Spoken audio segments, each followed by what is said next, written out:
WTF? Why is everything selling off? Again, this is day two. This is getting pretty bad. Even the South Korean exchange is warning investors. A 240% rally in SK Hynix, that's a warning. Over here in America, Wall Street CEOs tell us that the market is too high and valuations are too high. There's a pullback risk of 10% in the next 12 to 24 months. I happen to think it's because they don't have enough stonks. So they want the stonk market to get confused to maybe turn into not stonks so their underperformance doesn't look so bad. That's right. Not stonks are not good. And really not stonks is really not good. Let's go back here to our heat map because there's a pretty simple story here. If we go to our heat map, and actually, let's just pop over to here. If we look at the year-to-date heat map, oh my God, eye-watering and sizzling rally. So far this year-to-date, the market is up a lot. It's like 15%, even with the sell-off right now. NVIDIA's up by 46. That's the biggest stock in the world. So if you don't have the performance, what do? You go out and chirp. 10 to 15% downside, please. That way my underperformance doesn't look so bad. Really not stonks might not really be so bad. Does this guy look punchable? His name is Michael Burry. All right, tell me if it looks punchable. Is that a face that just makes you feel warm and fuzzy inside? Or is he the guy who, like, Big Short, likes to bet against America? He's anti-American. He's like, yeah, come at me, bro. I'm pro-America. I want America to win. Yeah, and America's number one, buddy. Alex over here. And this is really curious because he's making a big bet against it. The headline is, it's $1 billion short. I'm having a look right here, Mr. Michael Burry, and your face looks very punchable. And when you call for 20 recessions, you might get one or two right. And I actually do like Michael Burry. He's actually a pretty good analyst, but is there a reason why he's disclosing it now? Is one eye maybe more sore than the other? Like he's getting punched in the face? Yeah, let's have a look at his position here. Negative 30% for Palantir. Negative 20% for NVIDIA. And these are big positions. Million puts, 5 million puts. Here's my question. Is this notional value or real value? Read the definition if you need to. The total value of the asset in a leverage position. So the headline that I read you earlier, right? Let's read the headline. Oh my God, big short. Oh my God, $1 billion short on NVIDIA and Palantir. Man, he must be really bearish. That's a really big bet. Yeah, but it's leveraged. So what's the expiry? What's the value? Right? What's the premium? What did he pay for him? Because yeah, it's a really big position. But he's red. So if it's leveraged, and I know he hasn't had like huge amount of assets under management, it's 68 million here. So let's think about this. If his assets under management are 68 million, but the value of this position is 912, did he just buy a whole bunch of YOLOs? He's like, YOLO, I need to beat the market. Yeah, look at me. I was used to be a nice, cool analyst. Now he's got a punchable face. So at least for me, I'm like, well, this is just a nice headline that he's strategically releasing because he's been here before. Q1 2025 took a big old bite on puts for NVIDIA and got burnt right down to zero. Is he trying to make his position whole? Notional value versus real value. So pretend you had $68,000. Just pretend. It's $68,000 in your account, not 68 million. And then you go out and buy. So if we're dividing that by, let's go. So here's his normal stocks, right? 23 million in MOH, 17 million in Lulu. Cool. Let's go to the options. Oh my God, $1 billion short. Yeah, but he doesn't have that much money. So in the third quarter, he's down by 6.52%. Seems a little bit sour grapes there, buddy. Like you're in a boxing fight and Alex Karp is like, yeah, stop messing with my gains. I'm going to take all of your gains and I'm going to do exactly this. Presto magic. All of your gains belong to us. They become mine. He's like, yeah, 10% decline. That's a nice little haircut off the top here. I don't like that very much. No, don't mess with my gains. So let's have a look here at Palantir. Palantir one day. All right. So today it was down by, oh my God, another 2.5 in after hours. Yeah. So again, I'll stop with the jokes right now. It's not funny to lose money. Down about 10%, which means I understand why that guy looks so butthurt. Alex Karp. He did an interview today. Man, he looked butthurt. Yeah, well, he probably lost $1.8 billion. He's like, I was 1.8 billion richer yesterday. Should have sold more paper. Should have sold more stock. All right. Why? Well, because he said the guy was batshit crazy for betting against him. Oh, how dare you? My stock is up how many percents from literally $8 to 200? How dare you bet against me? The meteoric rise is totally sustainable. Maybe it is. Maybe it isn't. I don't know. When you're making a bet, Michael Burry did a good job. He's got attention, he's got headlines, and the stock is down. And the earnings were good. It's just that the stock is kind of priced for perfection. So I want to see it succeed. It's a great American company. It just happens to be priced for the current earnings in a trailing 12 months of 688 years. So pitter patter, let's get those earnings up. Otherwise, the price of earnings, it's no bueno. Let me show you one more number here because I do want to show you what I do like about the company. I want to show you what I don't like too, though. All right, let's go to FinViz, which is just a wizard service for financial stuff. Visualization on financials. Let's type in, what were we looking at with Palantir? Drawn a blank like Michael Burry today. Oh, my positions are so red. So if he's down 30% and it's like leverage 10, 30, 40, 50x, he's not having a great day himself, right? 20, 30% on puts that are that leverage, they're basically zeroed out. Not zeroed out again. We're over exaggerating. But anyways, going to here. Palantir is a fantastic growth company. Cannot deny it. When you look here, look at the growth. So we're looking to EPS this year, 71. EPS in the last year, 35. 5 year, 47. Sales, growing. Great. The red is where it's bad. Enterprise value versus sales, 114. Enterprise value versus EBITDA, 509. Price of free cash flow, 252. So yes, they do generate free cash flow. It's great. Love it. It's at a really high rate compared to last year. However, still a 200 F and 2. 70 price to cash, 76 price to book, price to sales, 116. It's price for the sales at 116 years equivalent in a trailing 12 months. Nice. And the price today is 451. The price tomorrow is 199. Well, 199, why is that bad? That seems good. It's not that it's bad, it's that it's relative. Let's go here to a heat map. Heat map, FinViz. All right, so if we go here to this right here, we're going to go to FinViz heat map. We're going to go to the drop down and look at current PE. And the reason why stocks are down today is because they happen to be pretty expensive. We're shopping at Whole Foods. You might not have known that, but yeah, your whole paycheck disappears pretty quickly if you're not actually affluent and you're in Whole Foods. You're like, whoa, all I wanted was just a little crumb. And now my whole paycheck is gone. That's Whole Foods. That's why Jeff Bezos bought it. He's like, yeah, I can afford that. Slap it on the black card. These are the prices today.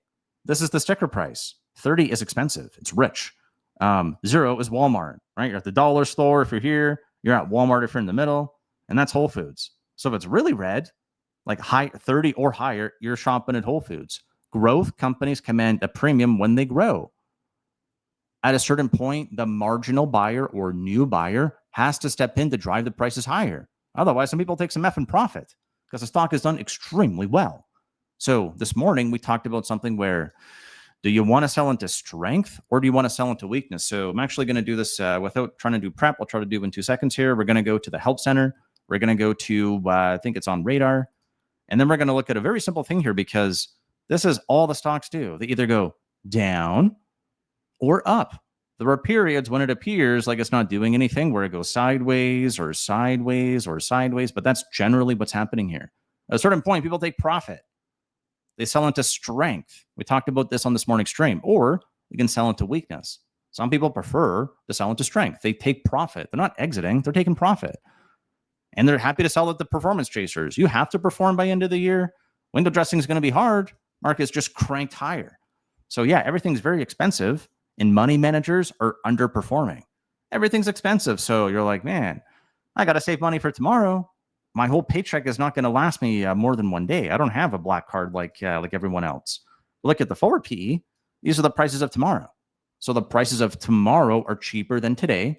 And the market is generally forward looking. So it's looking through the data. That's what they call that.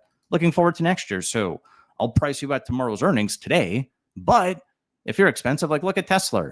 Right, Tesla, 200, 201. That's basically Palantir.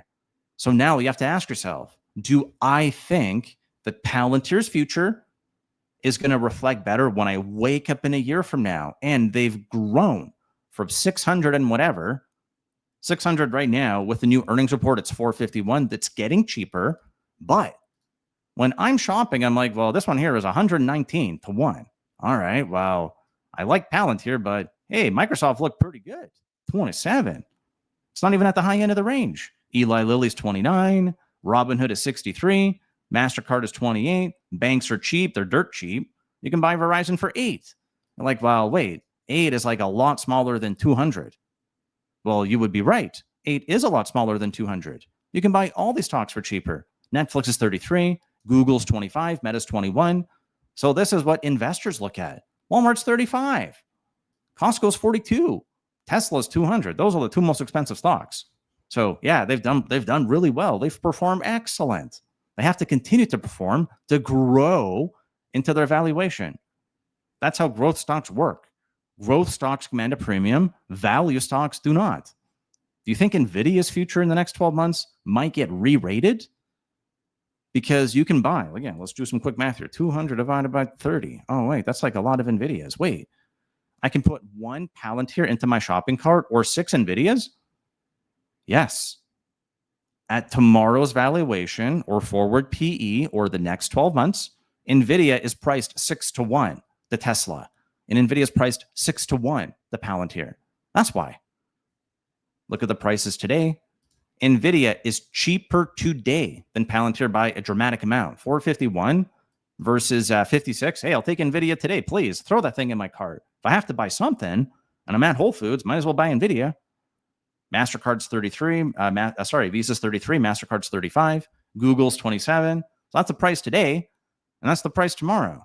I'm spending a lot of time on here because looking at the chart, trying to tell yourself why I should go higher, why I should go lower, that's not going to help you. It's not generally helpful. What you want to do is think about, okay, well, there's two. If you clicked on today's video, first of all, thank you. Second of all, if you could please do me one huge favor first and just smash a thumbs up or subscribe to the channel, I would greatly appreciate that. Just ask yourself this. It's a simple question. If you're really anxious right now, it's probably because you don't know where you are. Now the stocks are going lower. You got some regret. Of course you're going to have regret. You lost money today. So what are you going to regret more, though? I'm usually this one here. I usually am number 1. So what do? I generally trim. If I trim and it goes lower, I can say, thank God I sold half. This pain is painful, but it's half as painful as it would be. So I have a secret win. I have a way to give myself a pat on the back or a back door to say, you know what, I'm a loser today, but I feel like less of a loser because it's only half as bad as it would be. If it goes higher, though, you can say, see, I knew it all along. Thank God I only sold half. I knew Palantir was number 1. And I'm not saying Palantir is bad. I'm just telling you that, so if you're hungry, some people like being skinny, right? Smoking some ciggies. And that was my joke I had teed up that I forgot about. So if you feel like having a cig today, well, nice little ciggy, that's exactly what our system thought. And I bought Altria, MO. Here's exactly the order that I put in, and I'm planning to buy more tomorrow at the close if we go green. Positive eating 2. It's at 4.9 to 1 for Altria, which sells ciggies because the market is stressed out. And here are some other alerts. I didn't like these ones as much. It's SOXX, PSQ, and SH. These are trade alerts, which means they're good for roughly 3 weeks, but the risk reward's not so good.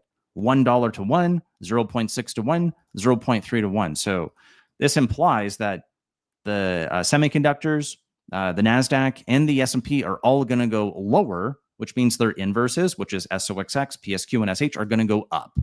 That's what it means today. So the really ironic part is that we've been talking about a very specific level, 610, and also 613. So 610, 613 are very important numbers. And you can make fun of me all you want about 67, 667. You remember the number. And when the rubber hits the road, you want to remember the important numbers. Because if you do, and they act with significance, then that is what matters. Have a look here to the S&P today. Where did it reject? Exactly on a gap fill. So if you were trying to manage risk as a risk manager or a portfolio manager, what do you look at? Is support now lost? Yes, we've stopped going up. We've lost the uptrend. They can recapture it tomorrow. We call those traps. We also did see buying exactly where we expected to. What was resistance is now support. It's slammed down onto support.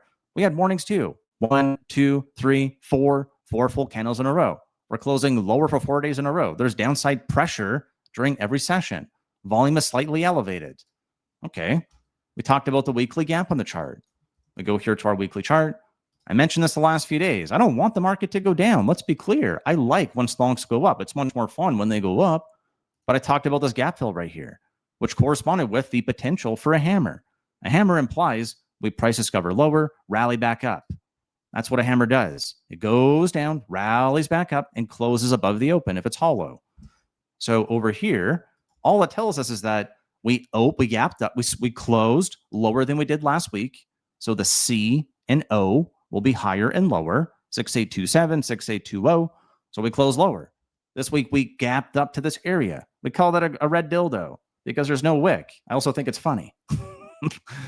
On days like today, you got to find a reason to laugh because, it's pretty bloody out there, right? It's that time of the month and the market is just, that doesn't care. It's flowing.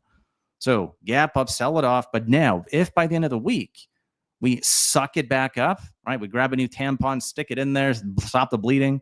It could form a hammer. It could form a doji. It could form a hammer. It could form a red hammer. It could do a lot of things. It could also sell off more. So the reason why we're down or the reason why we got to replace the tampon is less important than the fact that we got to replace it. Figure out what you're going to regret more. You're going out on a hot date. I only got one left. What am I going to do? Stick it in now or stick it in later? I'm gonna regret it either way. It's a matter of what you're going to regret more. And then lastly, if you haven't been turned off by the jokes, first of all, thank you very much. Second of all, again, if you want to find more, just smash a thumbs up or come hang out tomorrow at 8:30. I'll be back live like I am every morning. All right. Otherwise, let's go back to here. We talked about the regret, but more importantly, this is where a lot of people really get caught. You always want your stocks to go higher. You want to find the next Tesla, the next Palantir, the next Nvidia, the next Bitcoin. But if you happen to be wrong, which is only one of two things, it's going to go up or it's going to go down. Michael Burry's not always right. He's red. He's making his money back. He's not making money. He's making it back. He's getting back losses. Alex Karp is losing real paper money. Probably 1.8 billion today on my quick calculation. So he's like, oh, I don't like when I'm not worth 18 billion. He was ranting this morning and all the power to him. Say whatever you want, bro. What is he getting? How dare he? How dare you short my stonk? How dare you do this? I was a genius and I am a genius, right? How did you allow this to happen? Where's Trump? You should fire this Michael Burry guy. So I can joke about this because I have been through the ringer so many times that I have to find a way to shake it off and laugh it off. Because whatever you think the worst case scenario is, there's always a blacker eye around the corner. You just haven't seen it yet. Or you're seasoned enough like me where you respect the market. You're like, you know what, Mike Tyson, you might be X years old, but I don't want to get into the ring with you. I don't even want you to have any punch on me. I don't want to give you permission to punch me at all. I am not putting myself in that situation because I want to be less surprised, not unsurprised. Oh, Mike is old. He's not dangerous. Oh, I wouldn't say that. Oh, Warren Buffett's old. Why is he holding on to this cash? I wouldn't discount him. Old people are pretty smart. They know way more than I do. I like to learn from their mistakes and their knowledge to synthesize it so I can avoid their mistakes, which is what you're trying to do with me by watching the videos. So anyways, if you're surprised today, don't be more surprised tomorrow. Be less surprised because they can continue to go lower. And if it does, you want to be prepared for the best case scenario. You always want that to happen. However, if you are legitimately prepared for the worst case scenario, and the worst case scenario is no laughing matter. I've been in very dark spots in my trading career, but if you're able to get through it or anchor the worst case scenario with something that you don't want to go back down to, they call that the valley of despair. You want to stop yourself as you're failing, not as you failed. Anything better than the worst case scenario should be palatable if you have actually legitimately prepared for the worst case scenario. Or if you're surprised, just try to be less surprised. So when I look at the chart, what I always ask myself is, first of all, what's the trend? Because only dumbasses bet against the trend. So what's the trend? Well, it's bullish in the short term. That's the short-term price. Let's make the chart simpler. Even simpler. Why? Today we need a simple story. All right, simple chart, simple line chart. All right, if we're above the blue line, we're short-term bullish. If we're above the black line, we're long-term bullish. That's literally what it means. You can argue about it. You can say it's not helpful. Everyone looks at these lines. They look at least a closing price and at least a 50 and 200 MA. You should get familiar with these numbers because everyone looks at them.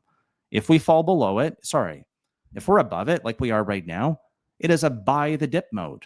We're above the short-term price. So in the short term, What we expect is that when we're above it, even if it's extended, when we hit it, we're going to find buyers at least initially.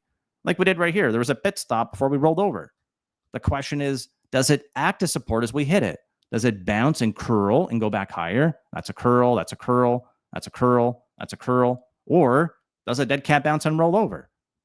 Make the chart simple if you're not getting help, if you're not getting insight from having more lines on there. More lines, more info does not mean more money, does not mean it's better. It just means there's more noise potentially.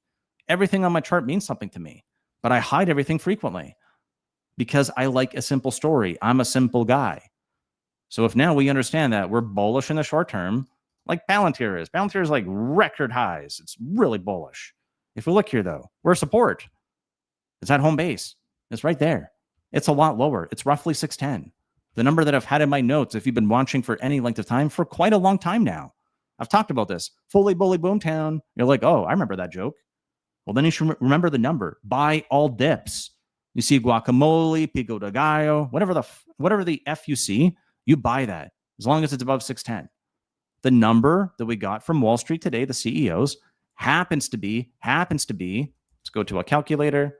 It's roughly 690, which ironically was right around my exact target for this year. Let's go to 690. Get some pico de gallo, which means a 10% correction. 621. Okay. So that's a 10% correction, 621. Remember that number. It's above 610.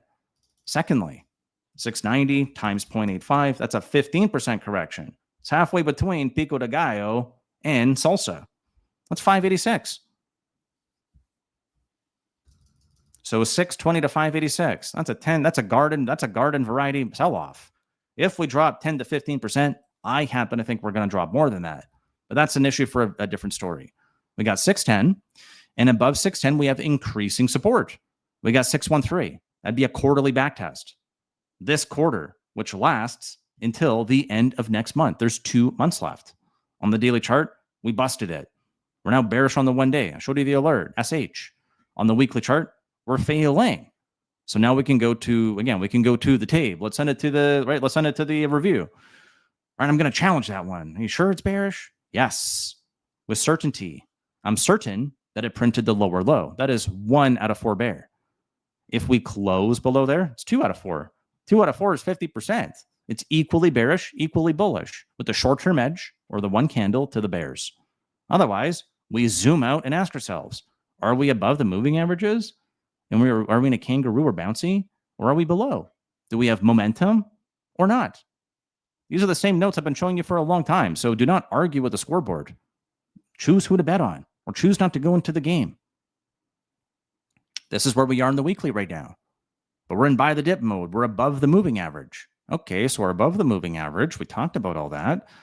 Let's go back here to our bull and bear recipe, because it just tells us that on a closing basis, this data point does not change until the close of this week. It's tracking 2 out of 4 as long as we're below that weekly low.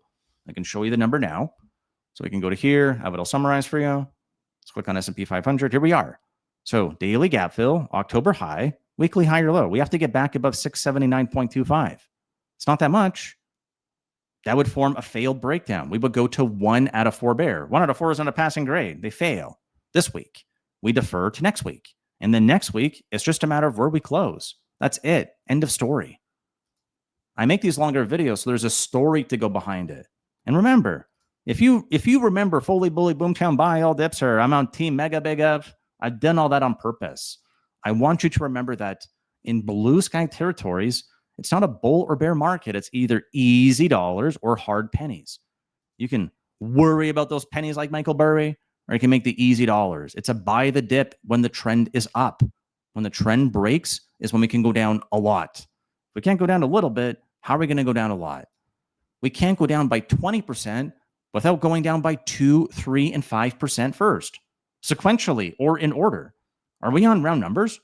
Wait, 675, 620, 100 for the dollar, 100 for Bitcoin. Just lost it briefly. All right, 24K, 47, 250, 25.5, 6,800, 4%, 19, 100, basically 1 or 2% below 4,000. It's the round number game. Get familiar with it. It never changes. 1,000 for copper, 550 for wheat, 1120, 1121 right here for soybeans, 352, 60, 45, 470, 240, 60, 6750, 200 for NVIDIA. It's the round number game. Get familiar with it. It's the notional value like Michael Burry's doing. People love buying zero DTEs. Sell them their zero DTEs. Collect enough premium to justify the risk. That's called underwriting. All right. I actually don't know everything either. I've been doing this for almost 20 years and I still learn things all the time. I still get surprised. So I like to make simple notes, but it doesn't mean my research is simple. I do a lot of research. Here's the things we're looking for going into today.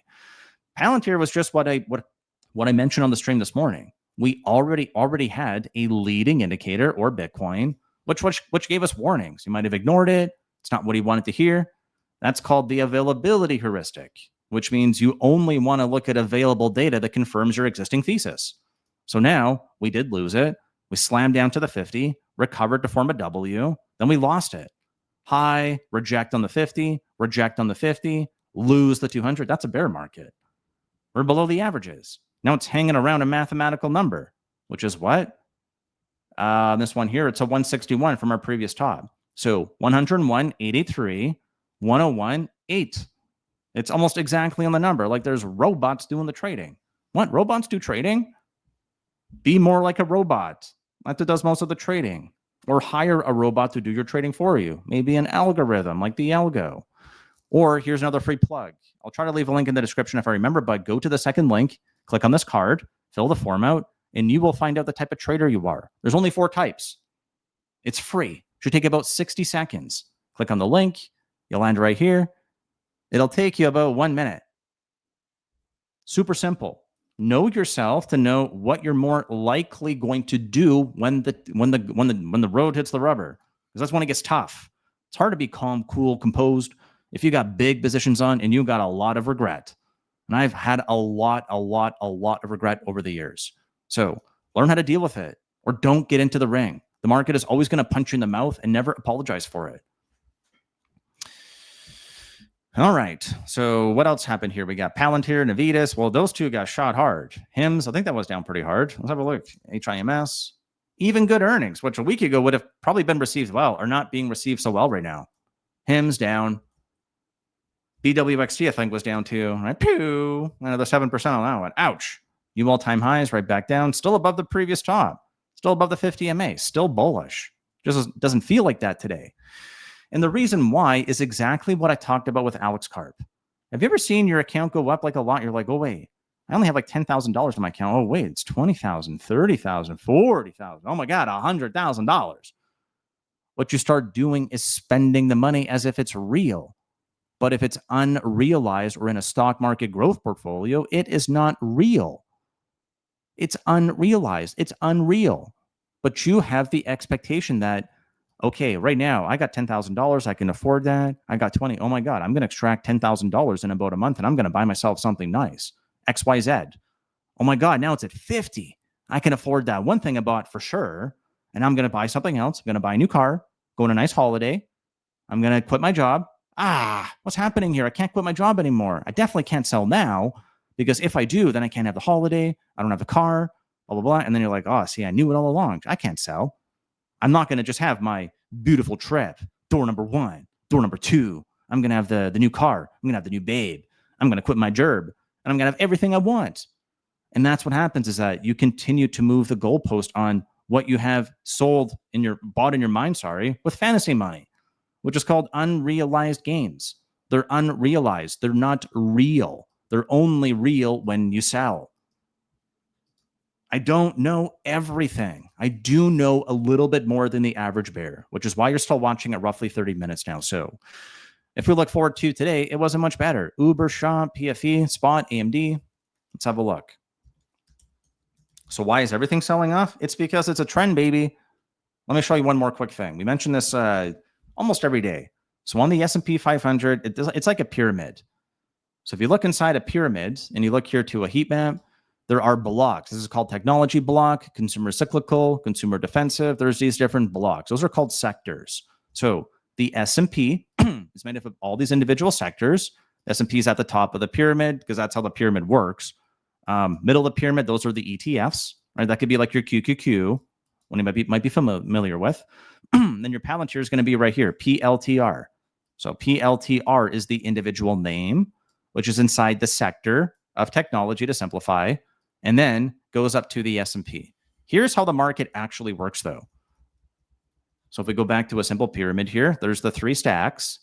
Money flows up. Bullshit rolls down. YouTube is supposed to let me swear, so let's see if it's actually real. You're not supposed to get flagged for swearing occasionally during videos anymore, even the F word.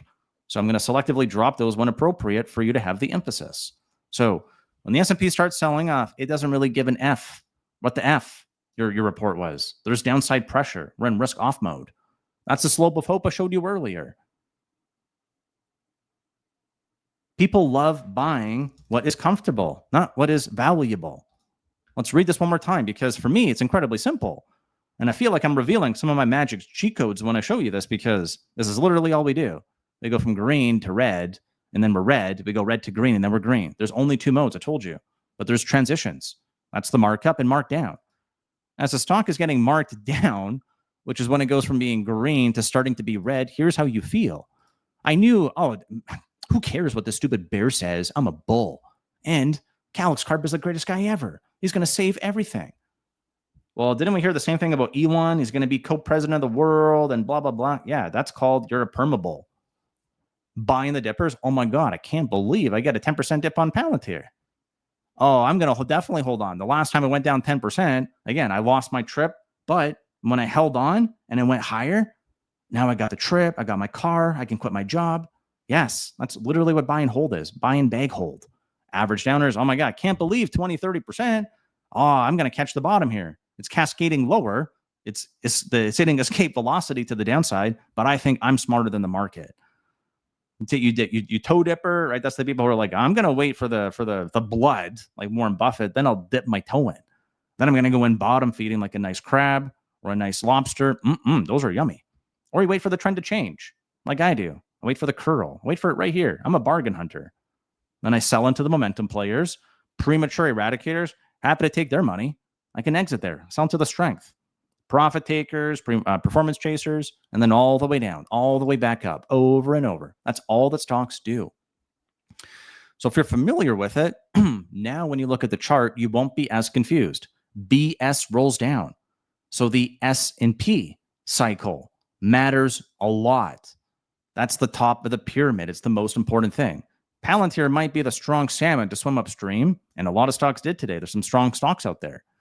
But generally speaking, the river is flowing downstream. It's hard. The individual stock can still go up, but the BS rolls down and money rolls up. That's literally how an ETF works. Okay, so when the market's under pressure, it doesn't matter what my individual name reports or what I own. If it's a risk asset and it's risk off, your stock is going to go down. The amount it goes down is derived from beta. Let's have a look and see what that means here. Beta basically means the amount the stock amplifies the S&P's move. So when we look here to something like an NVIDIA, the beta on a 1 year is 1.93. It amplifies, again, to make it very simple, it amplifies the stock market by roughly 2. Market goes up by 1, NVIDIA goes up by 2. Market goes down by 1, NVIDIA goes down by 2. Very simple. It amplifies the move. So if the market is amplifying upside moves or downside moves, we'll look at NVIDIA. It's the biggest stock. It's the most important one. S&P is down by 1.1 today. NVIDIA is down by 4. That's 4x. It's just over 3x, for 4x. In after hours, down by roughly 1. S&P in after hours, down by roughly 10 times less. That's called beta. Maybe now you understand why you want to be on the NVIDIA train as it's going up, but the second it stops going up, that's exactly what works against you. But you feel hopeful. The slope of hope. Oh my God, the last time Palantir went down, it didn't last that long because we were in a different part of the cycle or one you weren't in. You didn't have the FOMO was bad. We have a whole system for this thing. I'm not going to sell you on it. That's basically what we look for. Stocks are oversold. They stop going down and then they go up. And we have a radar, which scans for it 24/7, so you don't have to. To make it really simple, let's read the last line here. Do I have it in here? No. Anyways, the average retail noob buys comfort and sells fear. The professional does the opposite. So when you're feeling hopeful, it's because you're going down the slope of hope. You don't want to admit you were wrong. Shoulda, woulda, coulda. I should have sold over here. I would have sold over there. I would have done that. Blah, blah, blah. That's the hope part. Hope is not your friend. Hope is not an investment strategy. The wall of worry is the reason why you don't get back in. You're worried about the PTSD from last time. Oh, the last time I dipped my toes in, it really stung me. And I thought I knew I thought I was an investor, but investing really hurt me. I'm worried. Yeah. That's literally how a cycle gets created on the daily chart, on the weekly chart, on the monthly chart. So if you look at the chart, the odds are just the odds. Some charts can be absolutely incredible too. Let's look at Palantir. I'll remind you the reason why. I didn't think it would be up this high. The stock really impressed me for the simple reason that normally, again, the chart works, the cycle works if it's a normal time. There's that outlier, which means this time is different. And if we look here at Palantir, this time was different. Oh my goodness. I thought right here, I'm like, oh, maximum risk. That's risky. That earnings report is like hit or miss. If it misses, oh boy, it could roll over hard. It didn't. It broke the psychology chart and just went higher and higher and higher. But let's do some quick math here. If Alex Karp is worth 18 billion yesterday, and it goes back down to where it was not that long ago at the beginning of the year, presto magic, he loses 70% of his $18 billion. So he has now got 5.4. I'm going to lose a decimal. A stupid Michael Burry. What emotion is that?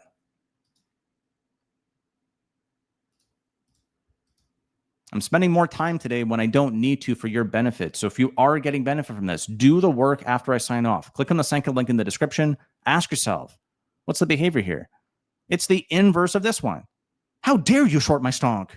I'm going to call the government on you. The government's my biggest customer. I'm going to go tell on you. How are you going to mess with my retirement? I just bought all this stuff. I'm an idiot. It's the exact opposite. So if it's peak opposite fear, is that what we would call euphoria? Point a maximum financial risk? And yes, I hope I'm wrong. I hope Palantir goes to $1 billion. But what if it doesn't? You're still watching. I told you about how to make a plan before. I told you about what to regret. So if you wake up tomorrow and you are surprised or you have more regret than today, you got the warning. You chose to opt out. But for some reason, you're still watching. So do it now. You spent 37 minutes watching this video. Spend 60 seconds more to go find out the type of trader you are, which means you know your nature. And then your nurture is how you can talk to yourself to not feel like a total loser all the time. What should I do? I should have bought yesterday. I should have sold yesterday. Should have done this. Should have done that. You're thinking with regret, not managing the damage from here because they can go lower. Believe it or not, stonks can turn confused. They can turn into not stonks and then really not stonks. They're called stinks. Stinks are no good. Last lesson here. There's two axes on this chart. There's price and then there's time. First-hand experience will make you appreciate this lesson after, in hindsight. Until you go through it, it just seems like, well, I wouldn't do that. I would never get euphoric. Here's the challenge. Look how long it takes for us to go up, mega up, mega up. So mega up real fast. That's called mega big up fast. Goes all the way up, peak. But then the cycle part is roughly equal weighted, like a wave. Right? A wave comes pretty frequently because the moon is pulling it. So there's repetition. And you can see the wave. Oh, right. It's roughly every 10 seconds I get a wave, let's pretend. Well, over here, the wave is not equal. Right? It doesn't match the previous time. We go up very fast, so the price increases very fast, but there's not a lot of time. And then how long it takes for this part of the move here to happen to recover from the low takes a lot of time. So when you feel really good and then you're red, that's the market voting and saying, you were wrong. You're not a winner today. You were a loser. You lost. And I'm giving you feedback every time you log in how big of a loser you are. Why'd you even bother trying? Your investments are not great companies. You should probably sell everything, get all out. And then you'll feel really good about it. See, I knew it. If you don't, this is really painful here. It's called time. Time gives you time to reflect, to have a lesson. If you lose and don't learn, it's called failure. If you lose and learn, it's called a lesson. So how fast to fix the price in a short term is a lot easier than in the long term. From low to high, that's a lot of time. I've been trading for almost 2 decades. I've had a lot of these cycles happen. Highs, the lows, the peaks, the troughs, every feeling, more than once. Every time I think I'm not going to do it again, I do it anyway, but I aim to be less surprised. I'm a less of an idiot today than I was last year, and less of an idiot I was a few years ago, and more before that. All right. Last thing, we got Blackheart Carney here was saying, oh, you know what? Canada far, let's go. He's going to spend a lot of money for our country. We're 10 times smaller. That's a huge number. It's like $1 trillion in the US. Yeah, no problem. Slap it on the black card. Our growth is terrible too. So we got high valuations. Our growth stinks. That's what it says right there. Growth stalled. So I'm very curious to see what he's going to say. Those sweet critical minerals. Better do something about that, buddy. It's time to go. Talked about that. Think we're done. All right. I look forward to seeing you tomorrow at 8:30 a.m. sharp. Don't be late.